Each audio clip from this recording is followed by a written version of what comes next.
It's me, Capri. My mommy is the best. Super mom, love you much. She helps mommy skip her smile stack, to get her stacked, and they spark go back. You wait for the straw. Wash. Get ready for that super slippery, that super strong. Welcome to another exciting episode of Healing for the Soul podcast. It is your go-to resource for parents and want-to-be parents who strive for success without sacrificing connection and well-being. Each episode delivers actionable strategies and inspiring insights to help you build emotional intelligence and resilience for yourself and for your family. Strengthen relationships with yourself, your partner, and your children. Master parenting as an entrepreneur, even while raising young children. Discover life and parenting hacks that simplify your journey. Explore hypnosis and other healing modalities for a deeper transformation. This podcast isn't just about parenting and a fertility journey. It's about creating harmony, wealth, and alignment in every area of life. Let's get started. Supermom Robin Stoltman, and today's episode is sponsored by Holistic Psychotherapy by Santa LLC. And today's guest is Santa Molina-Marshall, who is a holistic psychotherapist, an author, a celebrated healer, a yoga teacher, an ordained interfaith minister massage therapist, and a certified Reiki master. Thank you, Santa, for being here with our audience. Thank you so much, Robin. It is an honor and a pleasure to be here. So I just want to know, for the ordained interfaith minister and massage therapist, is that all in one or is that separate? Oh, no, those are separate things. Ordained minister is an ordained minister, and I'm Okay. also a psychotherapist and a massage therapist and all these other things you mentioned. Yes. Oh, that's awesome. What one's your favorite? What is For all my of us favorite? folks? You know, interesting enough, it's all my favorite. It's all in my heart. It's all different certifications and licensing that I acquired looking for wellness for myself. And then how do I bring that to my audience, to my clients, to the things that I do? But if I had to pick one, there's something about massage therapy that was just as much for me as it was for the client that was on the table. The music, the essential oils, the being in the silence, the being in my mind, the Reiki and massage therapy. Reiki is energy balancing, healing, the being able to be of service and having someone trust me, Robin, with their most sacred and most vulnerable self, their body on a massage table. That was the biggest deal for me. I could do 6, 7 massages back to back, hour each, and just leave feeling like I have been really communing with the God is God. It's such an honor. Today, I no longer do full body massages. I now do what's called psychotherapeutic body work, which is people are on a massage table with their clothing and the body is speaking. So I'm massaging the areas of their bodies that may ache. You have a lower back pain. I'm going to sense into your lower back pain. I'm going to ask you to speak as though you were your lower back pain. And the things that people say, I feel like there's no support. I feel like I'm falling apart. I feel like if I lay down, I can't get up, right? And Yeah. conversation, therapeutic conversation comes from that while I'm working on whatever the area of their body that's hurting, right? Understanding that our body holds memories. Everything that happens to us is stored in our bodies, right? So the knees can say, I am tired of holding this big old body up, or I'm tired of transitions, right? So it's just fascinating. But I really do love all of my work as a holistic psychotherapist. I bring in all of those pieces into what is the session that I offer people. One of the things I do. I like that because I've told my husband, I'm like, I just can't pinpoint it just right about like when I've had massage therapy done, but it's like, it's very healing. That's Yeah, it like, is. it's, and I like that you brought in like the aspect of allowing the body to speak because our emotions, they're stored in the body, and that's really what creates Absolutely. the disease and the sicknesses that we get. Absolutely. You're so And right. I think modern Hmm. medicine misses that. And like what you Hmm. said about for the Hmm. knees, for being too much to hold the body up. I experienced that when I had Yeah. with the last pregnancy I had 3 months ago. My son is now, and Oh, during congrats. Thank you. And during that time, I noticed that my knees were hurting because I hit I didn't know the poundage that was too much for my body until I hit it. And then once I hit it, I'm like, I can't do this anymore. It's like my body was Mm-hmm. screaming at me. My knees were in Yes. pain. And I'm like, I am never doing this again because it hurts. Not the pregnancy part. It's just The the carrying weight. it. Yeah, I can't Yeah. imagine. Yeah, yeah. So, And yes. yeah. So I'm glad that you brought that up, like for the massage, because I'm like, there is. And then there's a lot of different It's, types of massages, right? So finding what oh, works yeah. for you. Some people like gentle, soft touch. Other people want the knots out of their, muscles that are all tied up. It all depends on what you want. But for me, it Yeah. was a spiritual experience. And again, having someone and having clients say to me, I've never felt this safe. I've never felt this safe naked. I've never felt this safe. Again, I don't do those massages anymore. Now I Yeah. do the psychotherapeutic, but yeah, and I'll say one other thing just to indicate how much I love it, and then we should talk about other things that that are Yeah. significant. But the robing and disrobing that's done in massage, right? The putting the Yes. sheets, the covering, the uncovering, that for again, I'm a survivor of childhood sexual abuse, so we can get into some of who I am, and working with a lot of survivors of trauma. The idea that you will never be embarrassed, I will never uncover without letting you know I'm letting your leg out. No, I'm going to unrobe your arm, work on that, cover that up. Let's work on the feet, cover the legs. Just we don't think about that when we're on the massage table just receiving. But as a therapist, I'm just so conscious of I want you to know exactly what's going to happen to your body. And you at least give me okay. And some people just fall asleep and I get no consent, but I've checked in at the beginning at least, right? So it's a very sacred when you find the right person, right?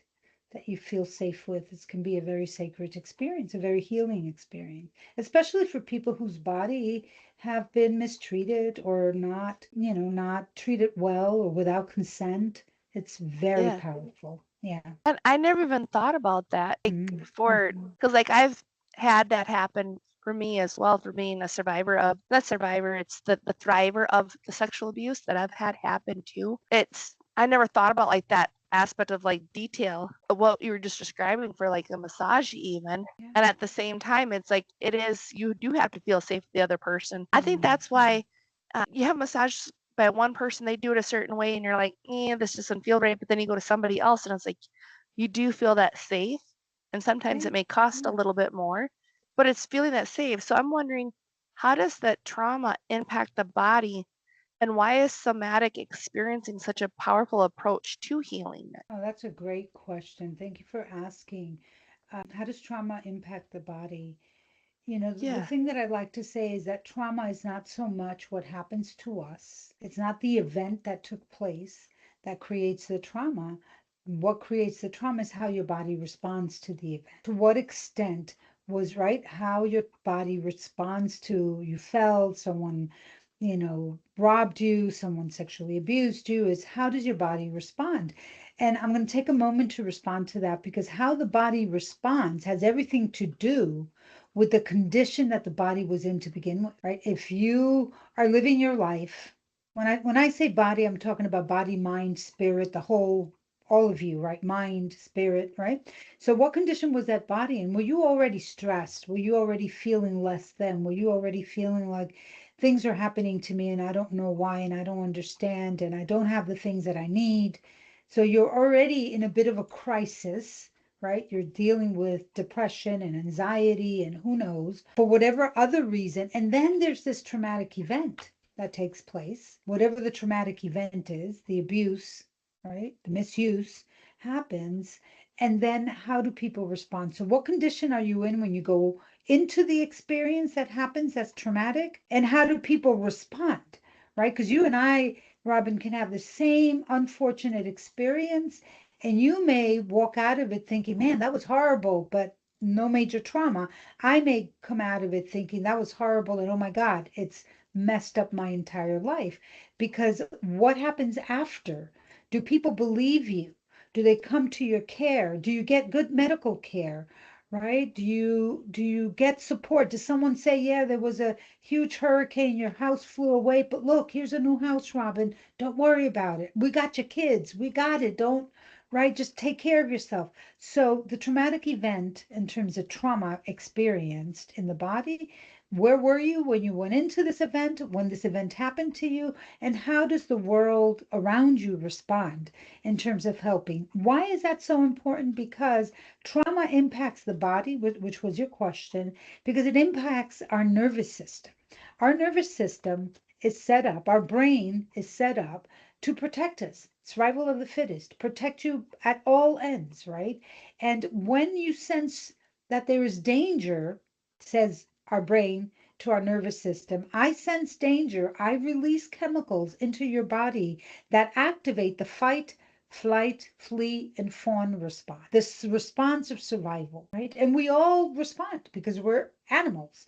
We're going to respond. And I'm not, hope not to offend anybody, but we're way domesticated, two-leggeds that unfortunately still, or fortunate enough, when there's a time for response to a danger event, we're going to respond. Something's going to happen to your kid. You're going to run down the street and you're going to look back and say, oh my God, how did I run a mile? I couldn't even walk 2 blocks.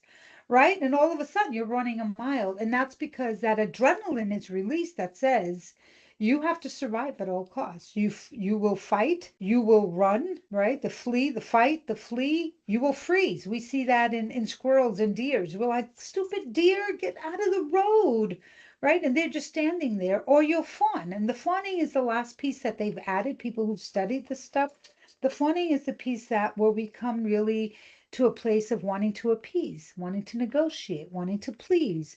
Anything, please don't hurt me, please don't hurt me, please don't hurt me. I'll do whatever you want me to do, right?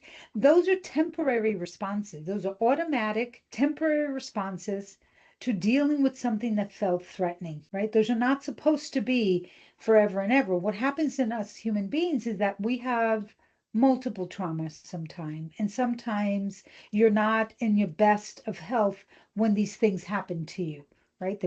And there's no help at the end. Maybe you'll get someone to say, well, why were you wearing that the day you got assaulted? Or were you a little nasty little girl? Is that why that happened?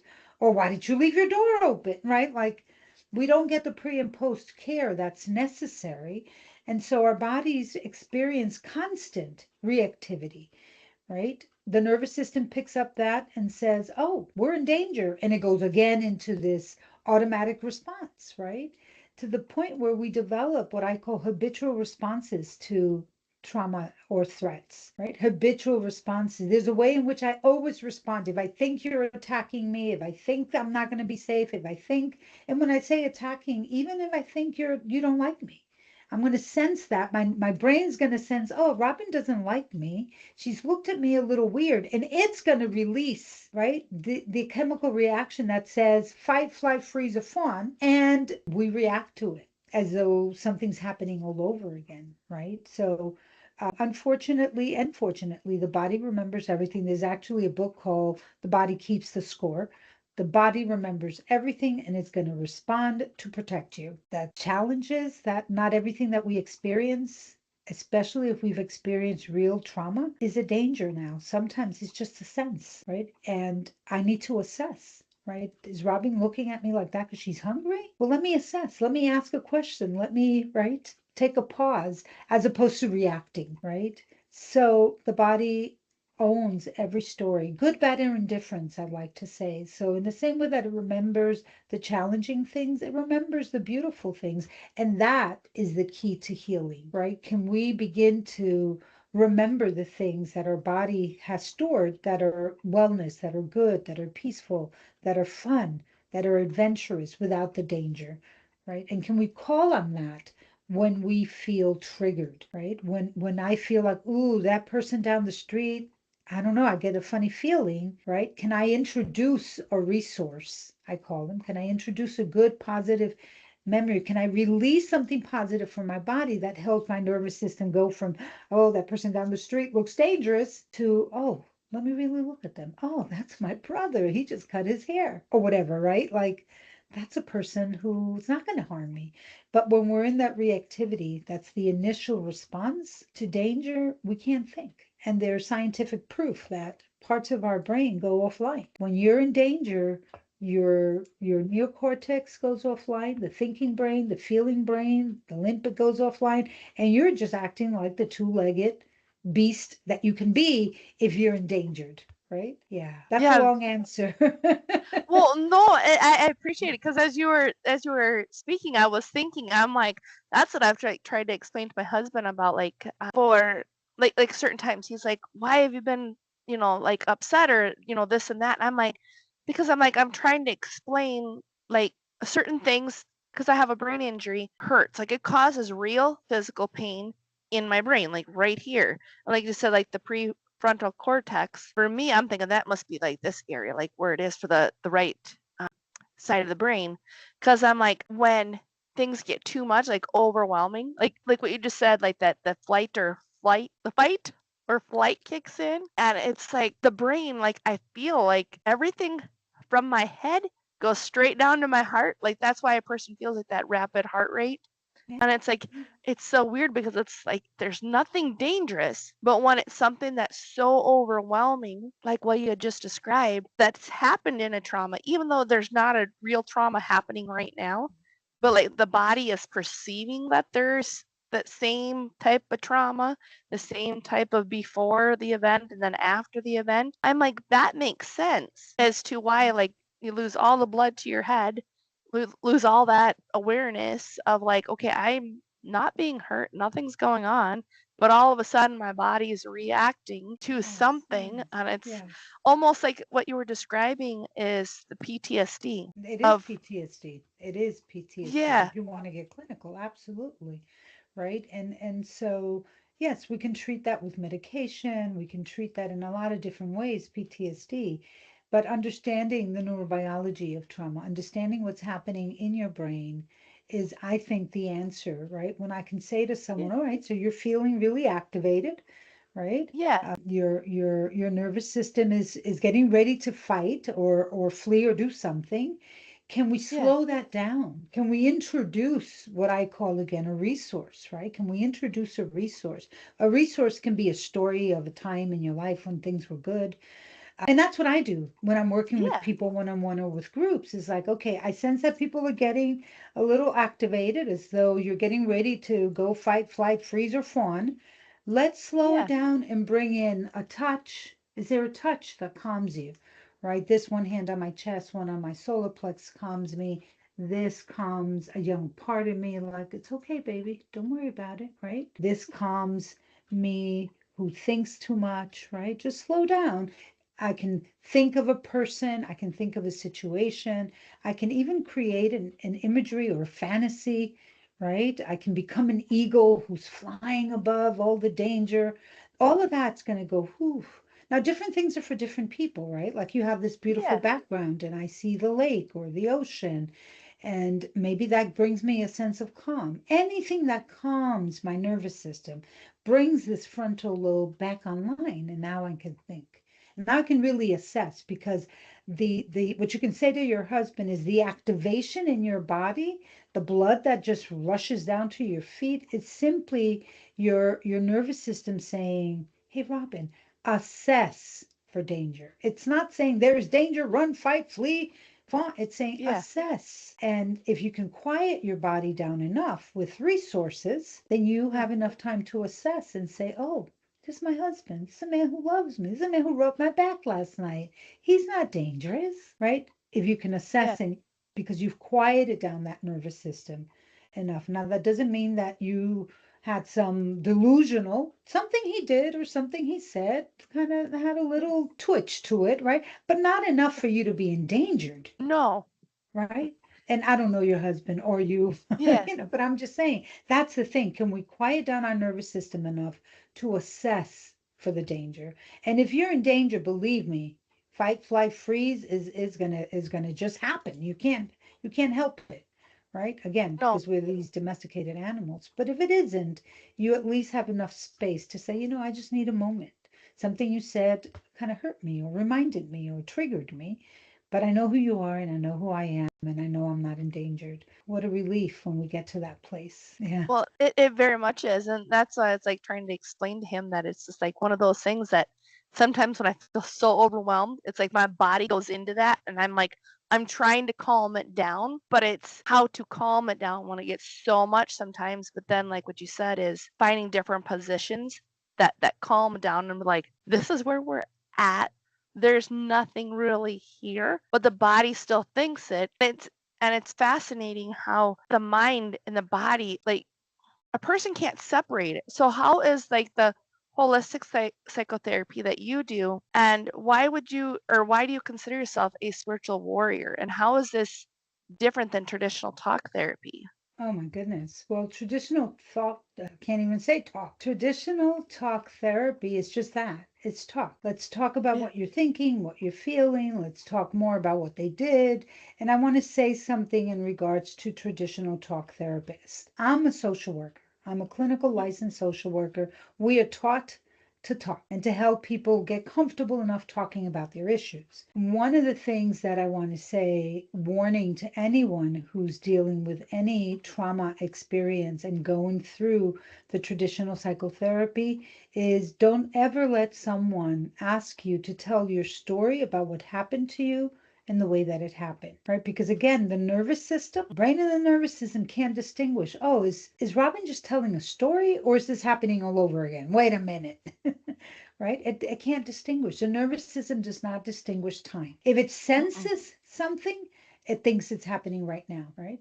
I could be sensing the death of my father 20 years ago, and I'm going to get sad all over again. It happened 20 years ago, but I'm going to get sad all over again, right? So the body remembers everything and it doesn't have a sense of time. So I have to tell it, well, Santa, yeah, you miss your dad. Today's Father's Day example, right? But it's Yeah. been 20 years. Like, you've had Father Days without him, and it's been okay. Like, I have to introduce that idea. Otherwise, my nervous system thinks, oh, we're grieving all over again, right? Mm-hmm. So it is really important to not tell your stories of trauma, and I'm speaking to your audience, to not tell stories of trauma the way it happened. And sometimes therapists get eager. I know I've been a young therapist, and I'm not putting anybody's skills down, but sometimes we get eager and we want to know, and then what happened? And what did you do? And how did that happen? And where did they come in? And did they come through the window or the door? Or like what Yeah. happened, right? Instead, distinguishing, your question was talk therapy from what I do as a holistic Yeah. psychotherapy. Instead, I want to hear your story because telling the story is really important. I'm a survivor of childhood sexual abuse.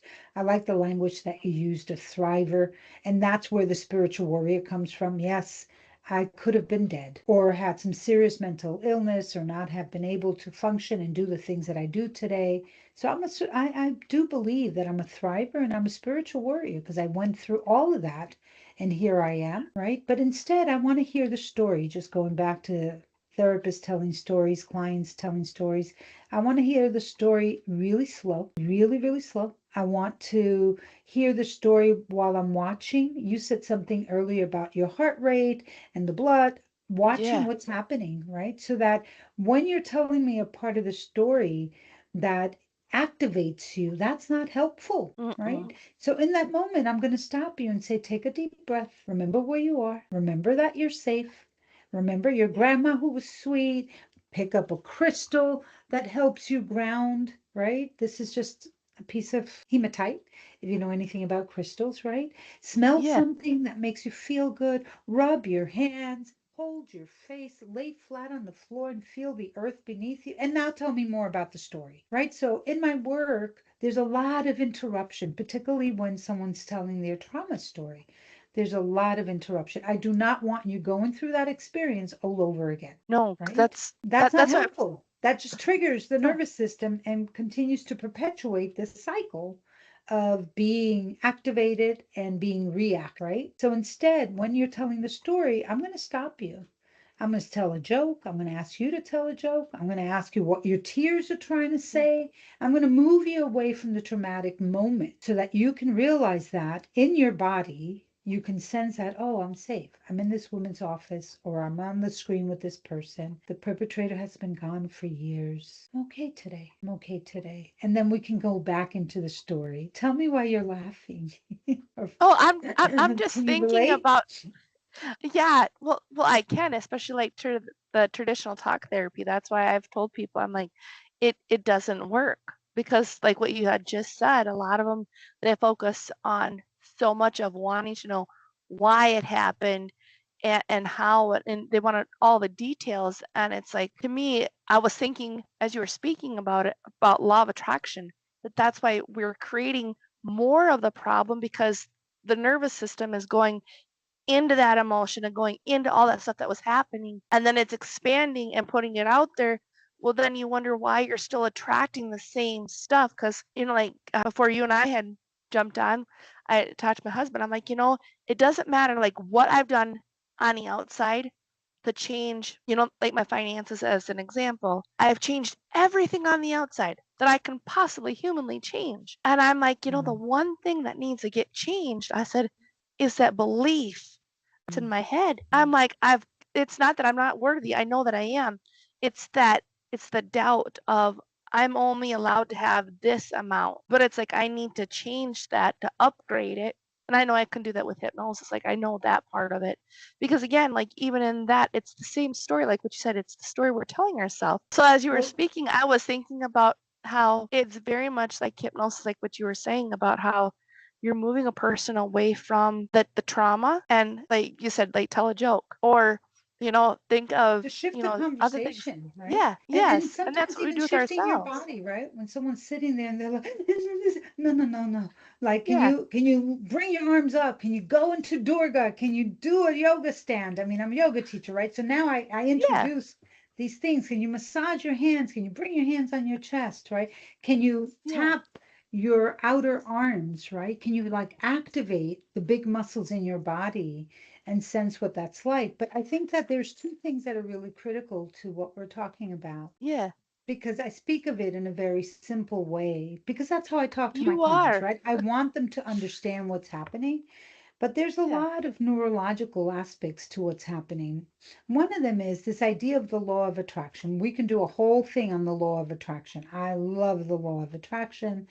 And I always find myself being hesitant because you can't tell someone who just got raped. Guess what? The law of attraction, right? Oh, Still that's horrifying, piss right? not That sorry, is but it still horrifying. pisses me off when people Um, say that. yeah, I just remembered a little story of, I don't know, this is probably 35 years ago. I Yeah, have been a therapist now for a good 40 years, and I remember a woman who came in with major grief. Her son had gotten killed. Teenage young man got killed on the streets, and I said to her, in my young novice, had just read The Law of Attraction, I said, well, everything happens for a reason. And it was time for him to go. And I wonder how he completed his contract. Like, what did he do? That was part of him releasing himself from this earth. The woman got obviously very upset, very hurt, yeah, wrote me a big complaint letter.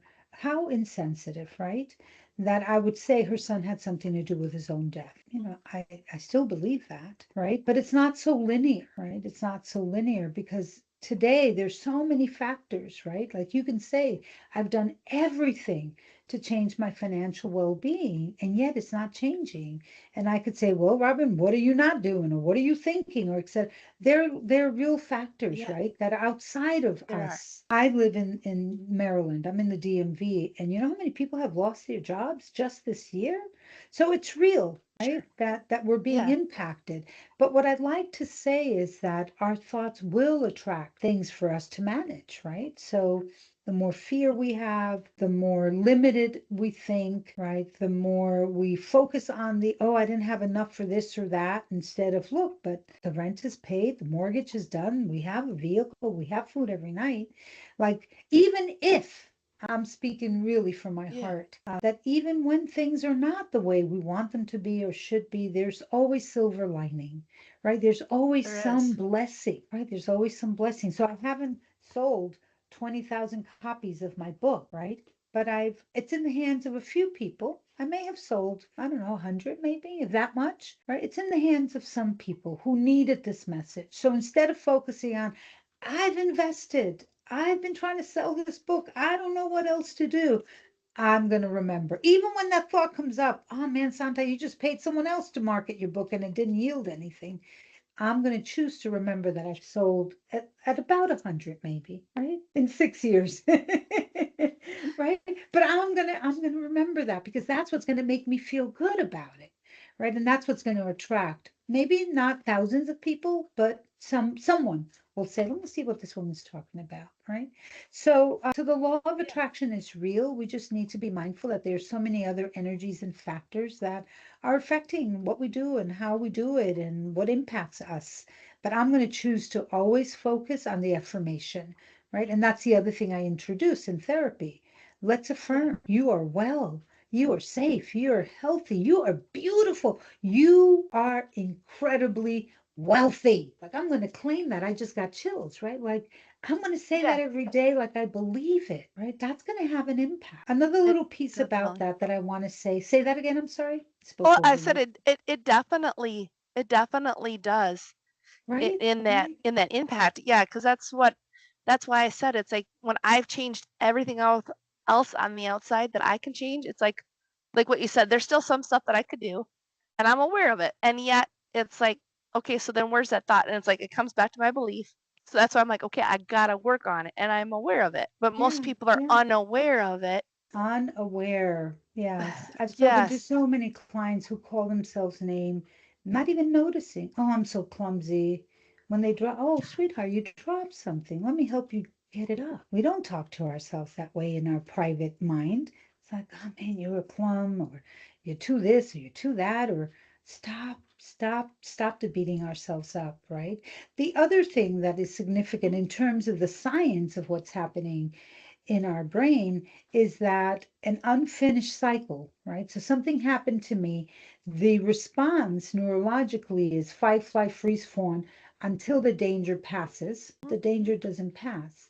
So I'm still stuck in fight, flight, fawn, and freeze because the danger didn't pass. The danger didn't pass because I didn't have a moment to say, oh, so this incident happened. Remember the before and the after the incident? Yeah. The incident happened, but I'm being tended to. I don't have to worry. I have time to heal. I had time for the scab to come on and then to put some salve on it. And then the scab, normally releases, right? On its own. Yeah. If you don't have time for that, and then there's another crisis and you get triggered again, and then you don't get to complete that cycle, our nervous system is waiting to complete the cycle, right?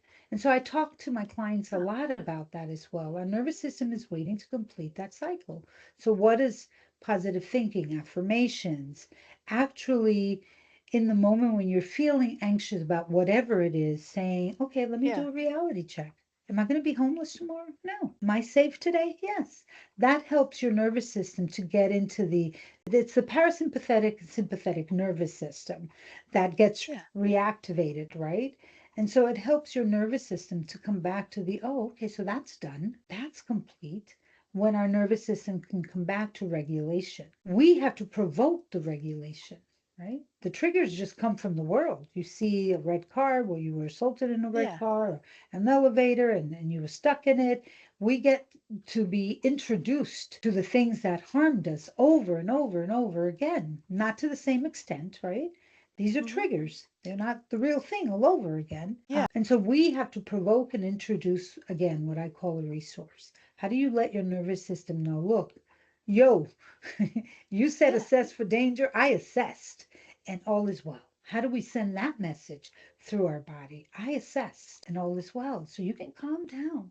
And by the way, thank you for, letting me know that something was off, right? How do we have Yeah. that conversation with ourselves? So the holistic psychotherapy piece is me introducing people to all kinds of resources, whether it be crystals or smells or nature or memories of people that were kind to them, loving to them, right? Whether it's using imagery, like what is your favorite imagery when you feel anxious Can you imagine yourself on a yacht saying, look at you, Robin, you did it, right? And it's not just people say to me, so are you talking about like heavy duty meditation? Or no, it's heavy duty because you're not just thinking it, you're letting yourself feel the experience of the wind blowing in your hair while you're on that yacht, and you're looking over to your husband and your child is 17 and you're, well, six, let's say six, the new baby is 6. Yeah. We don't have to wait till they're 17, right?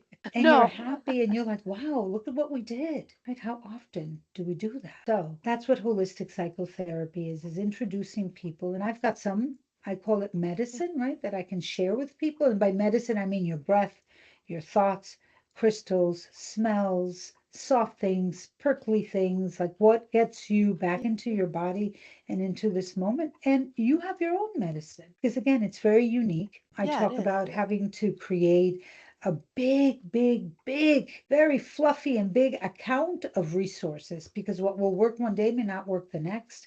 What works in a board meeting is not going to work, at the soccer team with the kids. Yeah. So having lots of different options so that you can always be introducing something that's going to calm your nervous system. The other key thing is understanding your body. Like I know when I'm getting tense. I feel it. Yeah. My stomach does something weird or it gets tight. My shoulders start to collapse. My jaw hurts, right? Get a headache. My eyes are tired. Those are all signs that I need to assess for danger. My body is getting ready to go into a habitual response of threat or towards the threat, right? So that's the other thing that's critical, knowing your body. You know when you're tensing your legs or holding your Yep. belly in or your breath. Those are signs that something's happening. Tend to it before it builds up. And then you've Yeah. exploded into a major fight, flight, freeze, or fawn. Yeah. Well, I'm just listening, and it's just your voice is so calming. I'm just saying, great hypnosis of the voice. I'm just saying, because you're talking like the imagery, that's exactly what it is that I do on that. But it's like what you said. It's I'm introducing like gathering being some on things that to yacht. show you. I am listening to you, but I am also gathering Oh, some things to show you're you. you're fine, because I'm just thinking like what you said about like when you hold on to certain things, like it's one of those things, like for example, like when you talked about like all the trauma a person goes through, repeated trauma, and I had that right after I'd had this last child. He was my number 8 living child, and there's just a bunch of things that happened right within the first month of him being born, like my dog passing that was 16 and a half years old. I didn't Yeah. allow myself to grieve because I had to keep moving, I had to keep You doing. had to. I That's had what the I'm baby, talking about, right? You had to keep The- going.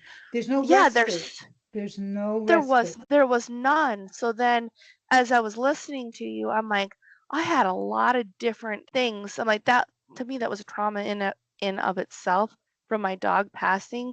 And I say that because she was like my baby before my babies, because I was told I would never have children. So then I used her as a tool, not knowing how everything that I was doing at the time, but I used her to help get pregnant. And then she told me about my fainting. And she knew when I was pregnant. She knew when I would faint. And so it's like I don't have her now. And so it's like I don't have anybody outside of me now, having to trust myself for the first time of I have to listen to my body when it's sending signals out like what you said. And I haven't had that time to grieve, and I had repeated things right after. And I'm like, maybe that's where that getting stuck is at. Cause like I never thought about like until you'd said about for you go into that fight, flight, freeze and the fawning. But then now, okay, we've gone through that. But now what's the after effect of that? To finish the cycle. Right, And right. as you were talking about like finishing the cycle, I'm wondering, how does one finish that cycle Well, when there's so much and you don't, people typically don't allow themselves to have, like I didn't allow myself to have that yet. And at the same time, I'm like, well, she's been gone for almost 2 months. Is it still worth grieving? And I'm like, well, maybe it is, because well, here's the the other thing I want to finish, tell you. yeah, Like all of the neurobiology stuff, when I put that aside, then there's the body dynamic. The yeah. lungs are the organ in our body that holds all the grief. Oh, that would explain a lot of the breathing problems. The lungs hold all the grief. Remember, I said earlier also Yeah. the body doesn't distinguish time. So it No, it doesn't doesn't. know, is the grief that I'm holding in my lung from 7 years ago when I lost my pencil and it was traumatic because it was my favorite pencil and it was the only pencil I could ever Yeah. use, and I'm using a very trivial thing. Yeah.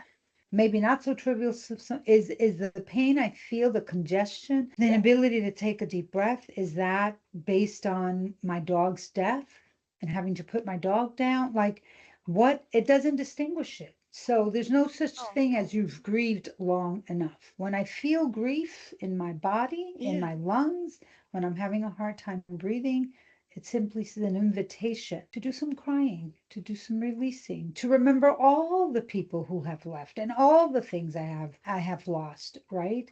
One of the things I want to say, because people don't think of grief around, just around pregnancy and loss of babies, and we don't think that Yeah. those are major grieving experiences, but they are. Oh yeah. People don't think of grief when they think of children who are born into or raised in child welfare systems, and they go from one home to another home to another home to another home. They're grieving their birth family and they're grieving all these transitions that they've had, right? We don't Mm. think one of the biggest griefs is the unresolved grief, right? The grief that Mm. we say we didn't have time. And now, is it worth grieving a dog that passed 2 months ago? Yeah, that doggy's going to live in your heart forever. And you're talking to a dog lover, by the way. So yes, That you know, helps. I have to tell you that the only time I've ever taken bereavement from when I worked at agencies is when I had to put down a dog. I had never taken time off from work for someone dying. And I'm 64. A lot of people have left before me, right? Yeah. Family, friends. It's the only time. It was the hardest thing to do was grieve my dog because yes, I have a dog. I have two dogs now, and one of them, he is stuck to my hip. I mean, he trips me. I'm like, what are you doing right outside my door? What are you doing right behind me when I'm at the sink? Like, what is it? He Yeah. watches me. He protects me. He's overprotective, right? Probably because there's something I do that say I need a lot of protection, right? So he's right there, Well, just yeah. right. It's That it's that all, that's a good thing yeah, though. yeah. So this is wonderful. I want to mention two things before we get off. Yeah. First of all, Yeah. I pulled up my book, but I didn't get a chance to show and tell. This is my book, Running Through Darkness: Memoir of a Spiritual Warrior. And what I did was I have my story from birth, well, basically from birth, young adult, Yeah. young child, to adulthood.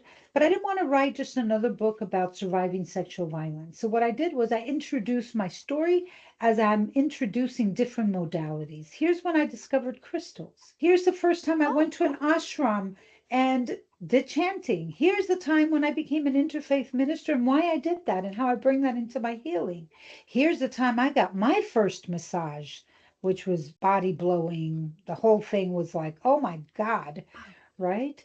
So I introduce the different modalities that I've experienced as a survivor, as a thriver of childhood sexual abuse, and then how do you use it if you want to use it. So it's my story with these different pieces. And then at the very end of it, if anyone works in or works with practitioners that work specifically with survivors of sexual violence, there's this whole piece of answers and question, right? Client asks the question, the therapist responds, and then I give my feedback as a survivor, right? So it's a wonderful story. It's not sad. It's actually very empowering. And yes, it is going from trauma to triumph, right? So I am a triumphant survivor of childhood sexual abuse, right? I am triumphant. And it is the You story of a memory, definitely are. a spiritual warrior. When you hear the story of my family, and it's like, oh my Yeah. God, most of my siblings died in there before they hit 30, right? So there's a lot of trauma. I come from a very dysfunctional background. So I wanted to mention that. And then I have a symposium that will be happening right around March. So if anybody's interested, it's be a free event for particularly for people who work with other people, right? Because one of the things that I have found, and this is the last thing I'll say, is that a lot of us talk the talk, not many of us actually do the work, right? So if you're working with trauma in any capacity, please do your own work, because there is a real thing that's called compassion fatigue and secondary trauma. Hearing traumatic experiences over and over again, look out, because I will be offering a symposium mid-March. So I will be putting the information out. So all your listeners that are watching this, if they're interested, just follow me on my social medias. I'm sure that at some point, either I or Robin will post all of those. And I think we're out of time, and I'm so excited to have shared with you.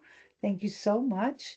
Yeah, you two made it very easy and safe to just have a conversation about things that are critical. Yeah. I appreciate you so much, and thank you for letting our audience know about your book as well. To me, I'm thinking that's really powerful of how it's almost the way you were speaking about it is it was very healing process for you to put your story in there, what you did, how like you said, like why you went on to do the next thing. And I think our audience will really enjoy reading your book. Yes, it's a I really, wonderful, really do. wonderful gift to self and others. So, and the holidays are coming.